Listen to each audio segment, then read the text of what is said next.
conferência, acabamos de receber uma palavra profética maravilhosa do Bispo J.B. Carvalho. Gente, é uma honra gigante, mas eu vou ter que ler. De ninguém que a gente trouxe aqui, eu tive que ler o currículo, mas dele, quando me entregaram, eu falei, vou ter que colar, porque é muita coisa. E eu tava conversando ali com as meninas, a gente tava vendo o culto, e eu falei, gente, ele não lê a Bíblia, ele fala ela inteira da cabeça, como é que pode caber tudo dentro? Mas ele é teólogo, conferencista, professor, compositor, jornalista e bispo titular da Comunidade das Nações, preside uma editora, como que fala? Chara. Chara e Instituto Filhos do Brasil, ainda é casado e pai.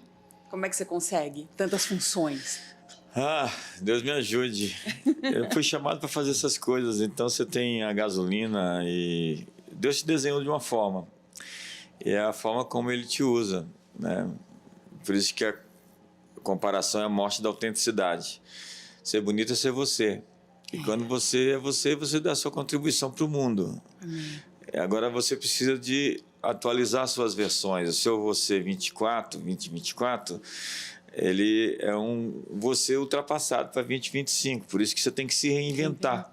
Você pega um telefone, um iPhone, ele está lá no iOS 18, eu acho, já é o número 16. Então, se você não se atualiza, você vira notícia velha, Sim. Objeto de observação arqueológica. Então, a igreja tem que se atualizar. Veja vocês pegaram um momento para tocar uma classe da sociedade que era quase inatingível. Por quê? Porque vocês atualizaram, sem modificar os fundamentos, sem modificar as colunas que sustentam a doutrina de Cristo, vocês inovaram, e isso é incrível. Amém. Me conta uma história sua com o Rina, a relação com a Perrina. Olha, a gente sempre falava por telefone, vamos marcar para comer, vamos marcar para se encontrar. E aí, quando eu estive aqui há quase 2 meses, a gente se aproximou muito, a gente conversou muito tempo, e depois ficamos de combinar dele ir lá em Brasília, eu voltar aqui, né, e era exatamente hoje, e falamos, vamos depois falar por telefone. Falamos por telefone para combinar coisas novas, e a gente não sabia que a gente não ia mais se falar nessa vida, só na próxima. Sim. E quando tudo aconteceu, eu fiquei assim, sem saber o que pensar. Uhum. Mas a gente sempre tem uma palavra, né? E Deus me deu um texto do Salmo 116, que preciosa é ao Senhor a morte dos seus santos. Amém. E o que aconteceu no Brasil com a morte dele foi uma comoção nacional, né? As pessoas de bem, né? Gente que tem um mínimo de humanidade, né? Até mesmo os inimigos nessa hora deveriam honrar e celebrar o legado, a história. São mais de 500 igrejas, milhares de pessoas se converteram. Imagina o galardão desse homem lá, na eternidade, com aquele tanto de alma que chegou lá por conta do ministério recebido, dele. Né? Gente, que Paulo diz, no dia de Cristo vocês são minha glória. Eu acredito que o Rina está feliz com o que ele viveu, e ele cumpriu o seu chamado e Deus o levou para ele. Amém. Eu sei que você tem alguns livros, mas tem um best-seller que é Metanoia, né? É isso? Sim. E que transformou muitas histórias. E a gente está muito curioso sobre a sua escola de profetas, que era um sonho do nosso apóstolo. E a gente queria saber, a gente pode fazer? Foi uma conversa que a gente teve aqui a última vez que eu vim. Ele falou, vamos fazer aqui um evento. Eu falei, vamos combinar. A gente ficou de combinar, mas não deu para combinar. Vamos combinar com vocês. Vamos combinar. Eu sou muito próximo, amigo lá do pessoal da Bethel. A Escola de Profetas já acontece há alguns anos. É o 2º ano consecutivo que vem toda a equipe. Uhum. Aí veio o Chris Walton, veio a Hayley Brown, que arrebentou, a Bethany Hicks, o Dan McCollum, o Ben Armstrong, a Lindsay, que é uma turma assim da pesada da Bethel. A Bethel tem uma pegada profética bem diferenciada, né? Eu queria, desde o início, pegar o que eles tinham lá e trazer para cá, como se eu pudesse importar. E o que aconteceu é que eles vieram até nós, a gente se tornou amigos, e o ano que vem vai ter Escola de Profetas. Quem sabe a gente faz por aqui pertinho, né? Nossa, ia ser maravilhoso. A gente vai trazer para São Paulo o ano que vem a Escola de Profetas. Tá, vamos divulgar isso. Vamos trabalhar juntos, vamos quem trabalhar sabe juntos, a gente faz porque era de fato um sonho do AP. Na verdade, eu fico dependendo só da turma lá aprovar os meus pensamentos, as ideias. A gente vai ter uma call, vou colocar na mesa, quem sabe dá certo. Espero que sim. E é incrível, porque a gente sempre está fomentando, dentro do movimento hoje, que o pessoal fala de coach de desenvolvimento humano, eles usam muito a psicologia positiva. Eu estudei psicologia, eu conheço cada uma das escolas. E a positiva é mais recente. Quando o Martin Seligman, ele percebeu que a psicologia, então o presidente da Associação de Psicologia Americana, que a psicologia estava estigmatizando muitas pessoas com rótulos, com nomes, com diagnósticos, com síndrome não sei de quê, e maníaco não sei das quantas. Então, se você for ver, 200 novas psicopatologias foram pintadas, desenhadas, publicadas nos livros da Associação de Psicologia. Ele falou, nós temos que enfatizar o que é forte. A psicologia positiva nasce de uma epifania que ele teve. Ele fala que a filha dele estava jogando as folhas, espalhando enquanto ele as juntava. Ela tinha 5 anos e ele brigou com ela, gritou com ela, ela se impôs e disse, olha aqui, papai, quando eu tinha 3 anos eu era uma resmungona como o senhor. Agora que eu tenho 5, eu tinha prometido que ia parar. Se eu conseguir, o senhor também consegue. Ele ficou assim, sem saber o que pensava, e ele praticamente fundou uma nova escola de psicologia, que é enfatizar o que é bom, o que é forte, o que é positivo na vida das pessoas, consertando o que está quebrado. Não enfatizar o que está quebrado, mas consertar o que está forte. Se você pensa em medicina natural, medicina mesmo, você pensa que se você melhora um índice, um marcador no seu corpo, altera todo o seu corpo. Então você é feito de sistema. Se um sistema corrige e melhora, os outros sistemas são afetados. Então nós temos que enfatizar o que é bom nas pessoas. Deus viu Gideão se escondendo e falou, coragem, homem valente. Ele tinha um general lá dentro daquele medroso. Deus viu Jeremias, uma criança, e disse, você é um profeta, ainda que você seja uma criança. Quando você vê até o próprio Saul, né, sendo pequeno aos teus olhos, Deus te fez rei. Deus sempre apostou nas pessoas, né? Apesar que muitas vezes as pessoas não dão a resposta que precisavam. Muitos são chamados, poucos os escolhidos. Certamente os escolhidos são aqueles que responderam ao seu chamado. Isso é uma chave, né? Porque eu venho de uma geração em que eu não sou de família cristã, então tinha essa coisa do contrário que você falou, né? De enfatizar o negativo, né? Burro, cala a boca, não serve para nada. E eu cresci assim, porque eu vim de uma família, lógico, de um lar totalmente desestruturado.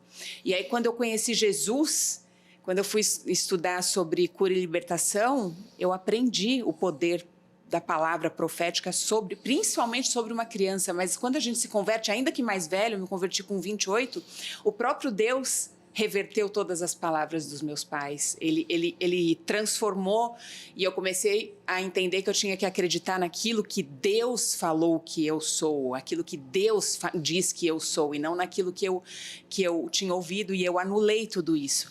Então, isso é uma chave de transformação para grandes guerreiros do Senhor, né?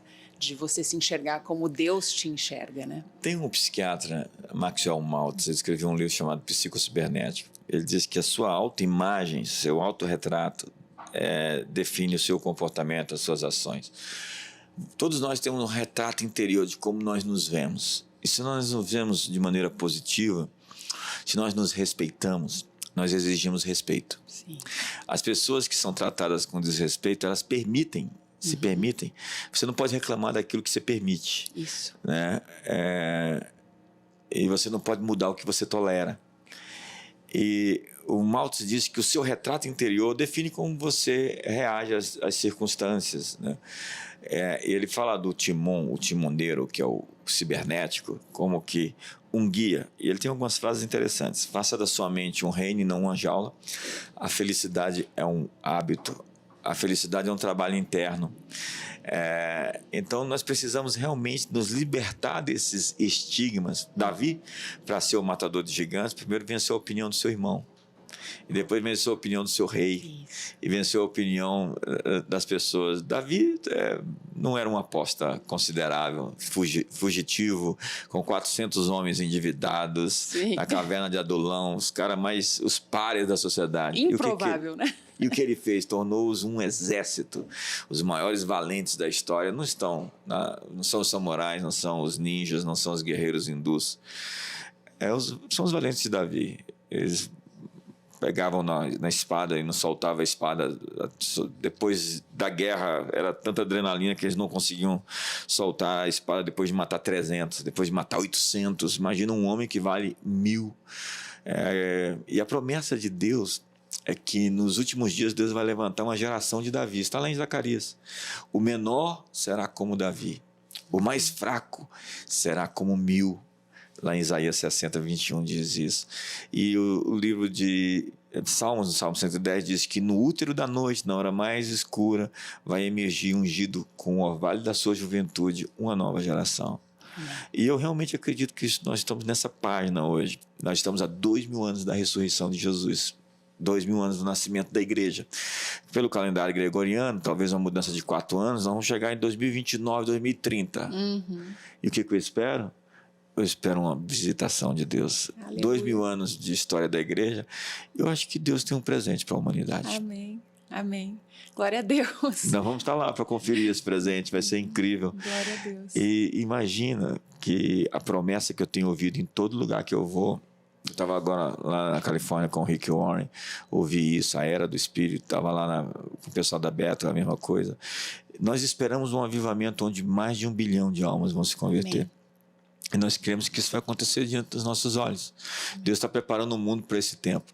E eu tenho uma palavra especial assim, sobre 2025. Eu acredito que algo muito poderoso vai começar a acontecer a partir de 25. Amém. Eu creio. E eu sou um privilegiado de poder estar vivo para ver isso acontecer. Eu me sinto muito feliz. A gente tem uma frase, uma fala lá em Brasília. Eu vi o meu futuro, gostei do que vi, estou correndo para lá. Amém. Então a gente acredita no futuro. Por quê? Porque Deus está no futuro. Ele é um pai. É isso, né? Não dá para exagerar a bondade de Deus. Ele não é um diretor de orfanato. Eu vejo alguns pregadores pregar, eu falo assim, gente, isso é um evangelho órfão. Deus, ele se importa, ele se interessa por você, com a roupa que você usa, com a sua saúde física, com o estacionamento do seu carro, com a criação dos seus filhos. A Bíblia é tão completa que ela fala sobre todos os temas da vida. Não há nada que a Bíblia não possa te ensinar, desde matemática, economia, impostos, juros, relações humanas, criação de filhos. A Bíblia fala sobre todas essas coisas de maneira muito pertinente. É o que nós chamamos de teonomia. Teologia seria o estudo sobre Deus. Teonomia seria a lei de Deus. E a lei de Deus é aplicável em qualquer esfera da vida. Amém. Amém. Eu ia pedir para você uma palavra para esse nosso tempo, pelo novo ciclo, né?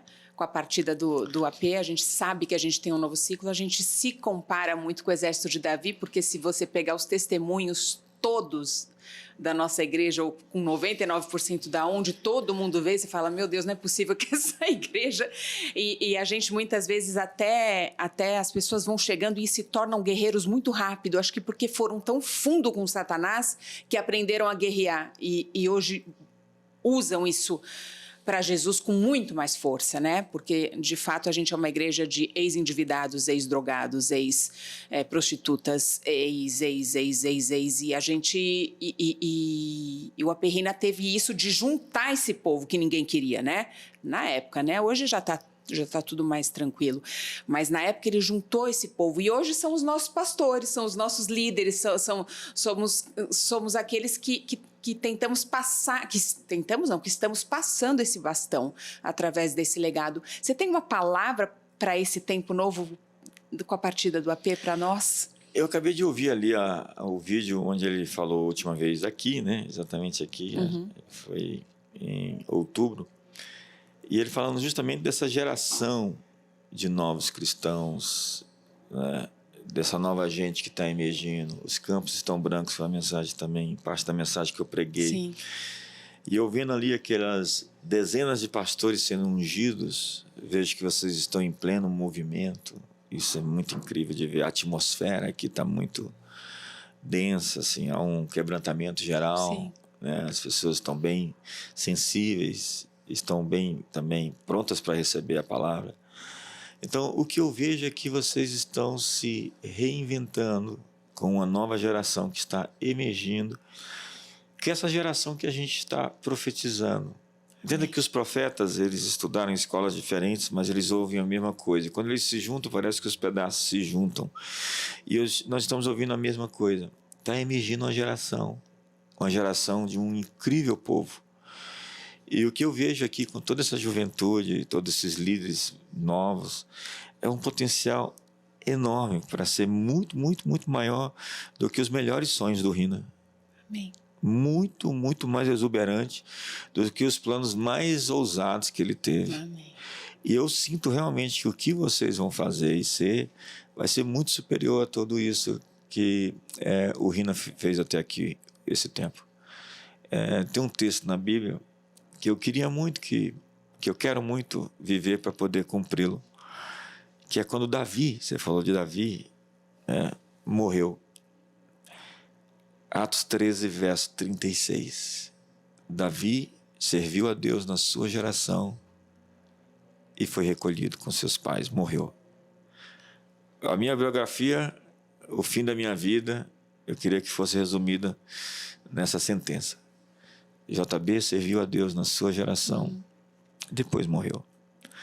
E aqui eu digo, o Rina serviu a Deus na sua geração e se encontrou com seus pais. Amém. E ele deixou aqui vocês. E a mensagem que a gente terminou falando é justamente a coisa mais importante a ser feita é pegar e dar continuidade àquilo que foi começado. É a maneira mais útil e mais poderosa de honrar a história e o legado do Rina. Obrigada. Quero te agradecer demais Deus por esse abençoe. tempo. Obrigada. Obrigado a Obrigada, você. gente.